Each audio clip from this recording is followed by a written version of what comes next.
Assalamualaikum warahmatullahi wabarakatuh.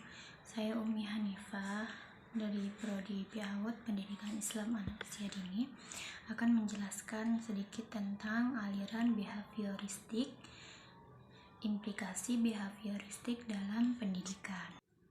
Lanjut lagi ke materi. Pengertian teori behavioristik adalah yang mempelajari perilaku manusia.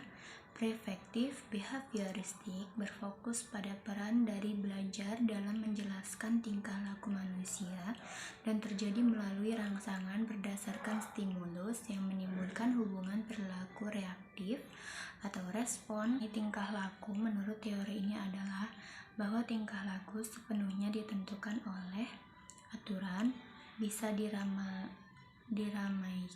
dan bisa ditentukan. Lanjut lagi yang B, konsep belajar dan pembelajaran teori behavioristik.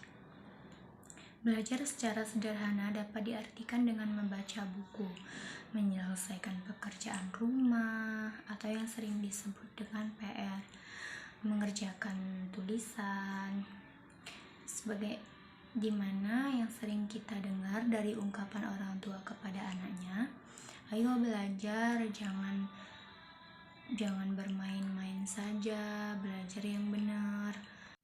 Lanjut lagi, tujuan pembelajaran menurut teori behavioristik. Tujuan pembelajaran menurut teori behavioristik ditekankan pada penambahan pengetahuan, sedangkan belajar sebagai aktivitas mimetis yang menuntun siswa untuk mengungkapkan kembali pengetahuan yang sudah dipelajari dalam bentuk laporan, kuis, atau tes, seperti kayak membuat makalah terus dipresentasikan, itu juga bisa. Langkah-langkah pelaksanaan teori behavioristik dengan menggunakan metode inquiry. Yang pertama, tahap persiapan. Tahap persiapan itu misalnya kayak mempersiapkan ruangan yang nyaman agar siswa atau peserta didik tidak merasakan bosan. Terus, tentukan tujuan yang akan dicapai dalam pembelajaran yang akan diajarkan. Perhatikan perbedaan individual dan kelompok. Lalu, persiapkan alat dan bahan yang akan digunakan yang dapat menunjang motivasi siswa untuk melaksanakan proses belajar. Yang kedua, tahap pelaksanaan. Adapun tahap pelaksanaan itu, guru memperlihatkan gambar secara individual atau kelompok. Apabila dilakukan secara kelompok, maka buatlah menjadi beberapa kelompok yang terdiri dari 4 sampai 5 orang. Kelompok itu misalnya seperti presentasi, itu keseringan mahasiswa atau peserta didik berkelompok.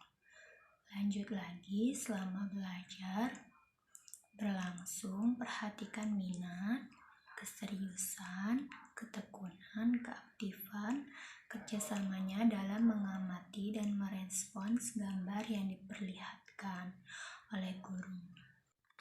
Lalu, guru juga harus mengadakan variasi belajar sehingga timbul respon yang berbeda untuk peningkatan dan penyempurnaan kecakapan atau keterampilan berbahasa, baik keterampilan berbicara, menulis, menyimak, ataupun keterampilan-keterampilan lainnya.